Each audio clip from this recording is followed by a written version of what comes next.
Hello everyone, welcome to part 4? Yeah, 4. Part 4 of the Grazer mower revival. In the last video, and I'm sorry about it being dark, I shut the big door because it's windy today. But in the last video, we got the wiring harness all hooked up, and we verified that the PTO clutch, key on, PTO clutch works, or at least it's engaging. So in this video, it's just going to be fuel system, which is, the tank and the fuel line, nothing fancy. And then, depending on how long that takes, I'm going to try and do a test fire and see if I can get the engine running and see how it sounds and everything like that. So, yeah, nothing super exciting going on with this video, just cleaning the fuel tank first because it's, well, I don't think the engine's going to run on whatever that is. So, yeah, it's a little dirty, and that's okay.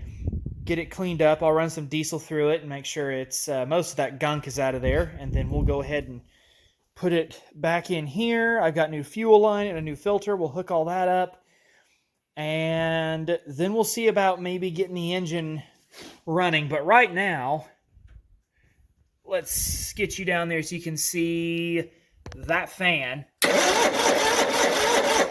Oh, there it goes. Okay. Earlier it was it was wanting to be stupid, so I'm just letting it charge up real good, and apparently it wasn't grounded there. That helped a lot too. So by the time we get the fuel tank in, it should be cranking pretty good. Then the fuel coming in, it'll start to, it'll try and start, and that'll make it spin faster. That helps.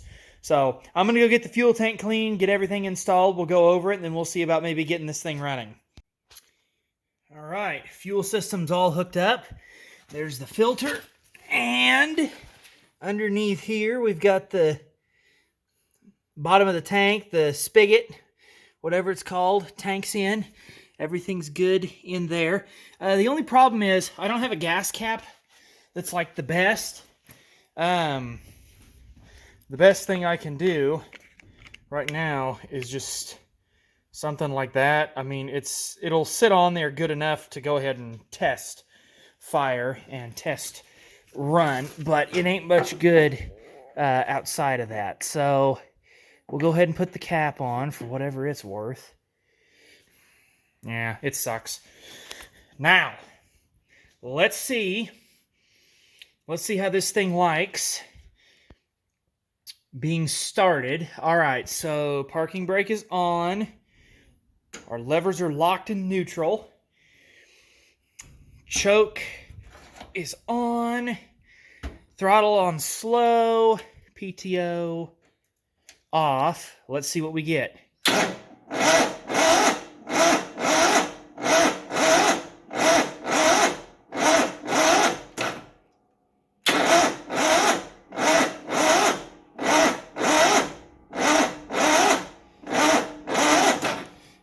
That's not good. Why won't it crank faster?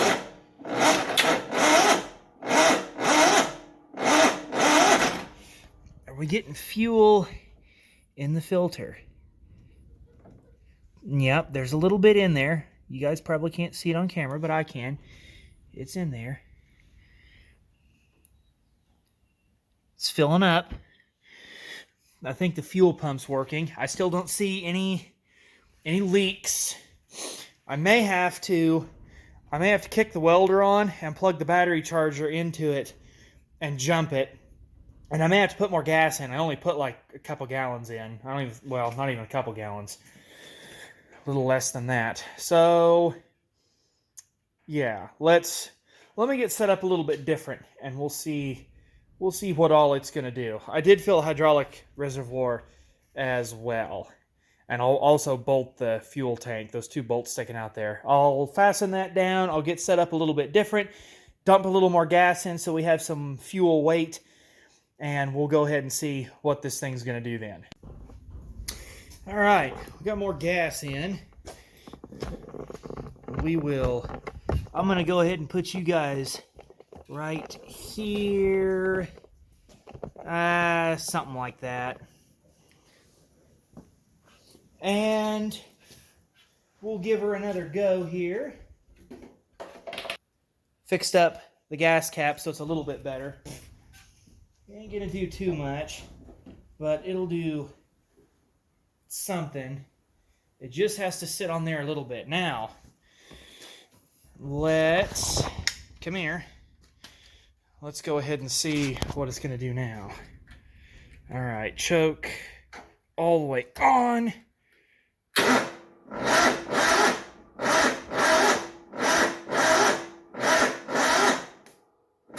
Uh-oh. Something's crackling. What's crackling?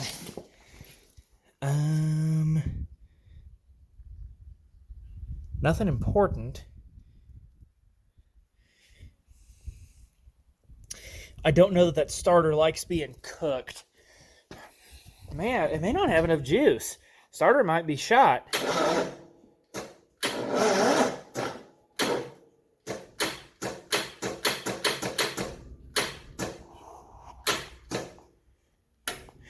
Okay, now I'm going to have to do this the hard way. Give me a minute. Alright, so I thought I was filming, but it turns out I didn't hit the record button. I hooked up the battery charger. I put it on start. I have it plugged into the welder, so it's got plenty of power. And the starter is just still not having it. It's click, click, click, click. Well, I mean, it's just not having it. So I don't know what the heck's going on because I'm not even cranking it that long. And so I get done, and then I notice under here somewhere something's smoking. And I can smell it. I just don't know what's smoking. Let me get a light here. Where's my... All right, so let's see here. Let's have a little bit of a gander. All right, well, those two wires, why are those getting hot? That's what's melting. Oh, shoot. Yeah, that's what's melted is right there. Okay, let me see if I can... Yeah. I don't care who you are. That ain't natural. Okay, well, that's not good. Why is that melted? I think that's our problem. I'm going to disconnect the battery because I think that would be smart. And then I got to figure out why that's melted together. This is the only thing that's got power through there. And see, people, this is why we wrap stuff in conduit. That way we're not just melting right through the insulation on our wires. I didn't see anything wrong with that when I had it apart and I covered it. I didn't see anything wrong with it. So let me look into that. Okay, so here's the deal. For some reason, the control levers, the cables that go from the control levers down here to the engine, for some reason, I think they're like grounding out or something because they're getting hot and that's what's melting this. And I mean, it doesn't take a lot of heat to melt this plastic stuff. Now, thankfully, it didn't get through into the insulation. Again, that's why we put things in conduit. But yeah, for some reason, the cables that go from those levers to the engine are grounded. And they're melting. The coating that's on them is melting off. So I'm going to get the dash pulled off. And I'm going to see if I can get this figured out, because if this is going to be a problem, then I need to put this segment, the next couple segments, whatever, in the video with the wiring harness, because I don't want somebody wiring this up backwards and they, set their mower on fire, because that's bad. We want to avoid doing that. So let me do some maneuvering and some testing, and I'll get back to you when I think I fixed it. All right, well, it's the next day. It's a little lighter outside, obviously. So this is the starter, and I did some thinking, and I asked someone and they thought, well, it's probably the starter. So I'm working on getting one of those. So until I get a starter, I have shoved this back out of the way. And yeah, I can't have these melting. That's just not good. So since it needs a starter, until that gets here, what we'll do instead is get the deck out and work on it. There's some stuff we can do with it. So I'll go ahead and I guess I'll just finish this video later and I'll just move on to the deck and I'll upload stuff in a somewhat chronological order of operations, whatever you want to call it. So for now, which won't matter to you guys because you're going to see the rest of it anyway. It's all going to be put together, but it's going to be several days between the end, or not the end, but this current part and wherever I pick up next to finish the body assembly. So for right now, let's get the deck done. All right, check it out. Got the new starter today. It got here 2 days before I thought it would. So let's take a look here. What's the first thing you notice? Well, for starters, epic joke, I know. Anyway, for starters, the pinion actually went back inside of the nose cone on the new starter like it's supposed to, so I guess that's a good sign. I got the bolts there. I'm going to get it thrown in, and we'll see what it sounds like cranking. And all right, I have disconnected both spark plugs for safety. Battery's hooked up. Clutch works, so let's get you guys in here. Let's see what it sounds like. Oh, heck yeah. All right, that's going to work real good. So I will get everything put back together and get set up because I was working on the deck and it's windy today, but I'll get everything open and then after I eat some lunch, fire this thing up and see how it runs. Okay, everything hooked back up. I'll move the deck out of the way. So let's go under here. Right back here are these dump valves. And if you ever want to put your mower in neutral, you just put them below. There's a stop right back in here on each side. If you move those levers down below that stop, they'll push in these little plungers on each hydrostat, and that will put the mower in neutral, and you can push it around, assuming that your parking brake is on. So, with the parking brake on, and the hydraulic reservoir full, and let's do a quick check here on the oil. Well, there's no way for you guys to tell, but we are full on oil. Got hydraulic, oh that's good. No fuel system leaks, should have enough gas in the gas tank to fire this. I'm not going to be moving it. I'm just going to start it up and let it run for a couple minutes and make sure that everything's okay. Also, I have to put the rear weights on, which I will do when we put the deck on. It has to have that weight balance. Otherwise, if you pick the deck up, you'll just flip the whole mower forward. So, let's see. Key on, choke on, throttle on slow, parking brake engaged, hydrostats are done. All that's off. All right. Let's see.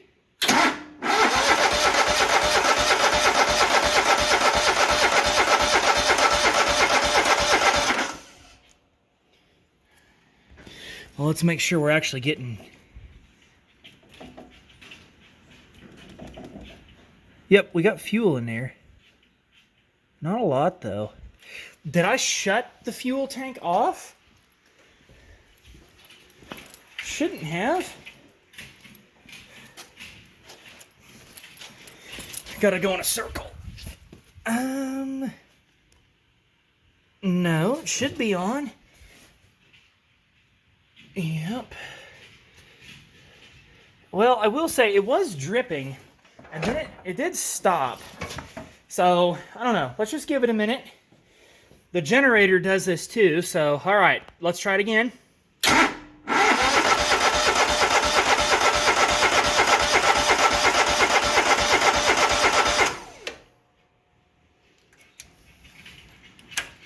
Okay. let me verify that we're getting fuel, and we'll try it again. Okay, well, it is getting fuel. There shouldn't be any crud in the shutoff spigot. I mean, there shouldn't be. I made sure all that was good and clear, but it is a pretty small orifice, so let's try it a little bit more.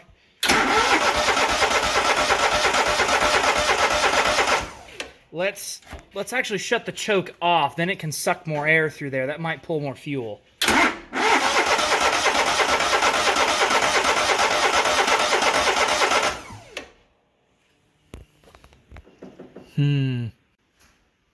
Okay, I put more gas in it. Let's try it again. See if we can... Yeah, there's fuel in there. There's fuel in there. It might just take a little bit to suck it through, so let's give her a little more time here. Choke on.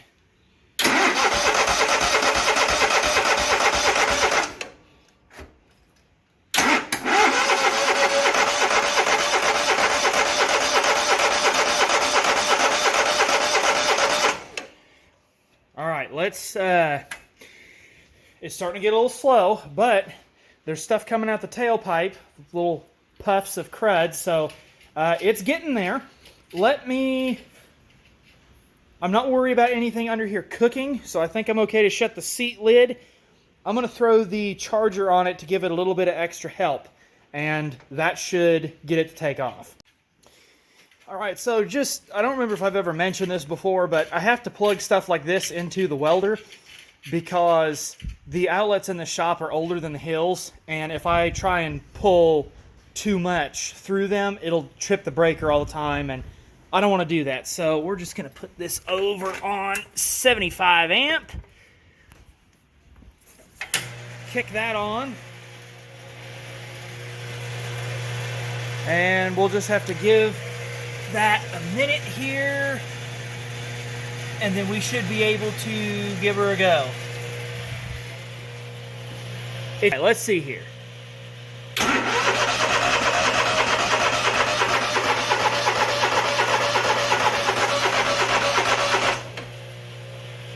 We'll just... Yeah, I mean, stuff's coming out the exhaust. That's a good sign.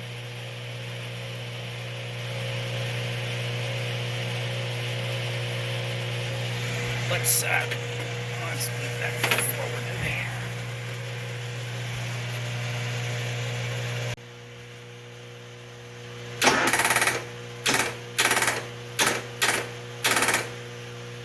Why is it doing that?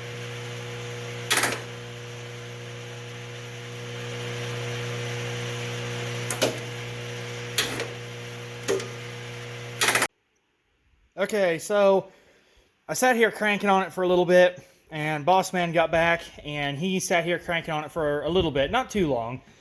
And everything's cranking good. We got plenty of juice still, but we're letting the battery charge. Gas tank's full of gas, but it's not firing. And we don't know why. It's getting fuel, so that's not an issue. Spark, I don't know, or if it is getting spark, is it getting in at the right time? Well, it should be, but the problem is, in order for the spark plugs to, spark, the flywheel has to come around and hit a certain spot and do certain things, and it's a mess. So I'm going to go ahead and charge battery back up and just let it sit for an hour and unflood, and then we'll come back and try it again and see what's going on. I had to take the carburetor off. I don't know how many test fire attempts I'll show before this segment, but it's getting fuel, so the fuel pump works, and the float bowl was full on the carburetor, so it is getting fuel. Yesterday, it was pushing in like way too much fuel, and it was flooding it, and this morning, I come out and I crank, and it's not pushing in any fuel now. So the other weird thing is, I gave it a little couple squirts of ether, and it didn't even register that I'd sprayed ether in it. So I may have to pull the plugs and make sure that they're actually sparking. And if they're not, that's a problem because it's the wire leads that go to the plugs rather than the plugs themselves. So I'm hoping that's not the problem. But I did take the carburetor apart. I got it all clean. I'm going to put it back together. The fuel shutoff solenoid was covered in a lot of gunk, and I verified that it worked.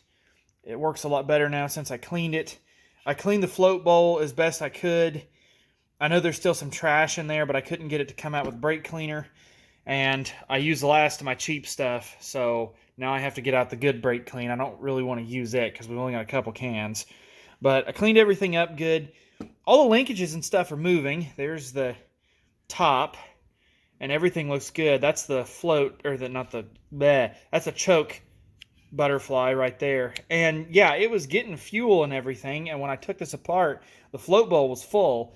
And there wasn't a whole lot of trash in it, but it doesn't take much to make a carburetor not work. So I blasted out all the passages. I got everything clean. I'm going to get it all put back together, throw it on, and see what that does.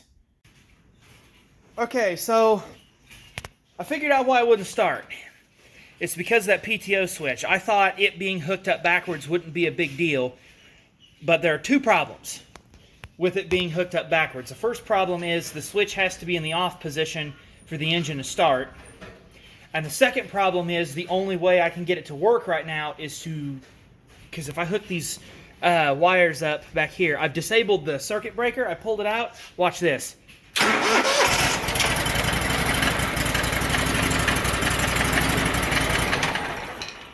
That's why it wouldn't start.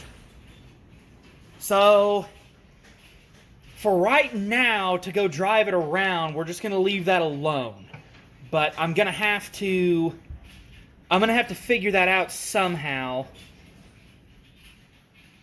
because I didn't think the PTO being hooked up backwards would make a difference. But it has to be in the off position for everything to work. And there's no way to swap the wires around here. So I don't know. But for right now, if it'll start and run, it can be driven around. I can verify that at least all that stuff's going to work. And then I can figure out the clutch later. But it's about got to have that circuit breaker in there. But yeah, I pulled this little doodad out, and those wires, well, those two orange ones right there, they're unplugged. They're not connected to anything, so now everything's okay. So what I wonder is if maybe I should route those wires through the dash, because I got a spot right here I can do that, and then I have a switch. So what if I had two switches? A power on switch and then the PTO on switch. Or maybe if I ran the circuit breaker through the switch. I don't know how that would work. It's a thought, but no, it starts and runs just fine once I disabled that. Yeah, I mean, it put this switch in off.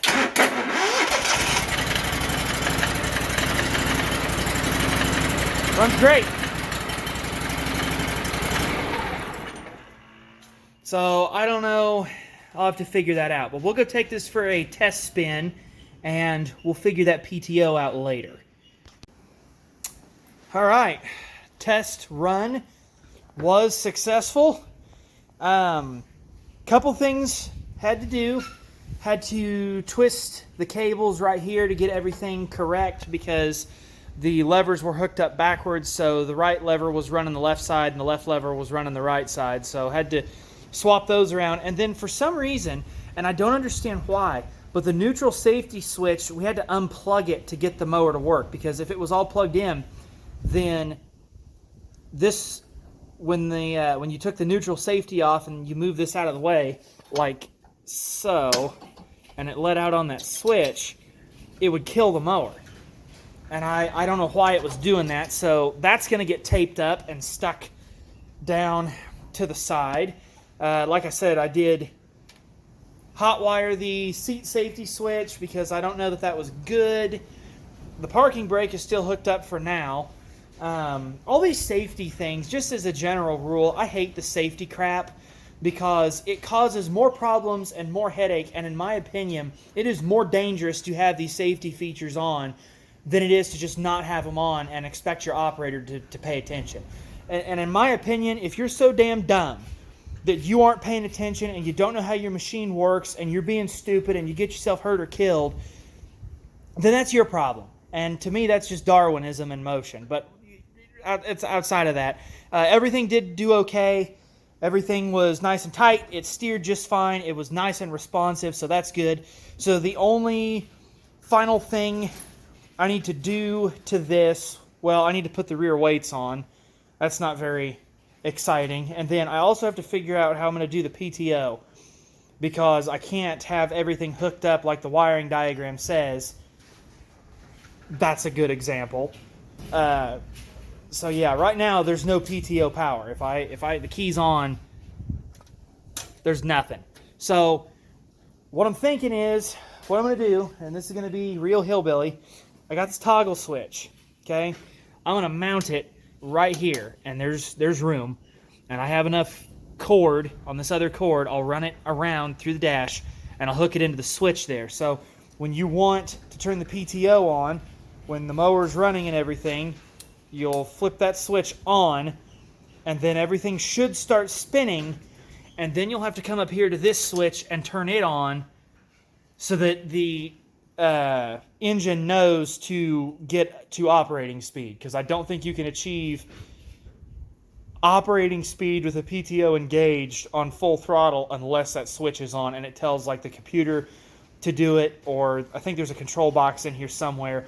And when you put that PTO switch to the on position, it tells the engine to go ahead and rev up more. I think that's how it works. But regardless, I'm going to have to put another toggle switch in, which I'm not against toggle switches. And if I put it right here, it shouldn't be in the way, and it shouldn't hurt anything. I shouldn't be bumping any of it because I'm not going to mess with the choke lever while it's running. So it should be fine here. Yeah, it'll fit into that panel real nice. So I'm going to do that. So, and then of course I got to finish the deck. But it does run and everything's good. It doesn't seem to leak.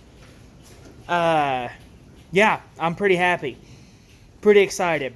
I'm sorry I seem a little distracted and stumbling around with my words. I'm just trying to figure out how I'm going to route the cable and get all that to work. And if it doesn't work, what else I can do. I'm just going through that in my head as I'm going over this. And I am sorry about the poor lighting. I really am. I didn't bother to plug the fancy light in, but it's pretty windy outside today. It doesn't look like it right now, but it's pretty windy.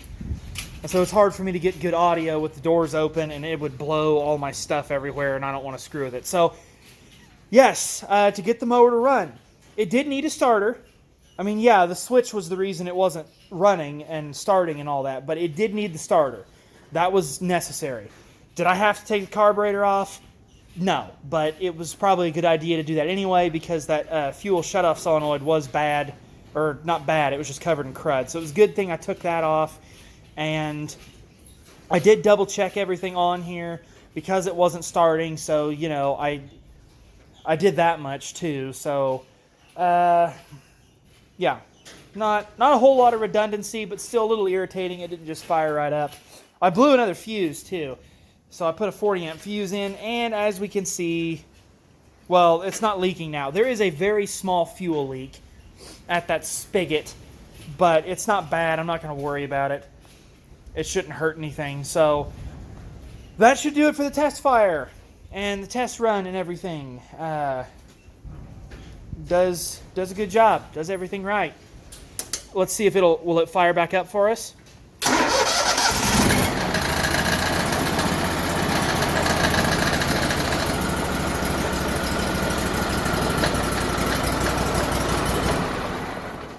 It sounds good. I know it sounds a little rattly. I think there's something in there that just vibrates around when it's at low speed. You rev it up, you don't notice it so much. It might be, I wonder, you can't see it back in there. It's back in there. I wonder if it's the idler for the drive belt. I don't know. We'll just have to see. So, yes. Anyway, sorry. I'm all over the place right now. I know. That's it for this video. I'm going to end it here. I'm going to get back on the deck and the other stuff, and there'll just be more videos coming out soon. I've got them all planned. I got most of them filmed, so keep an eye out for them. Thank you guys for watching. We'll see you in the next one.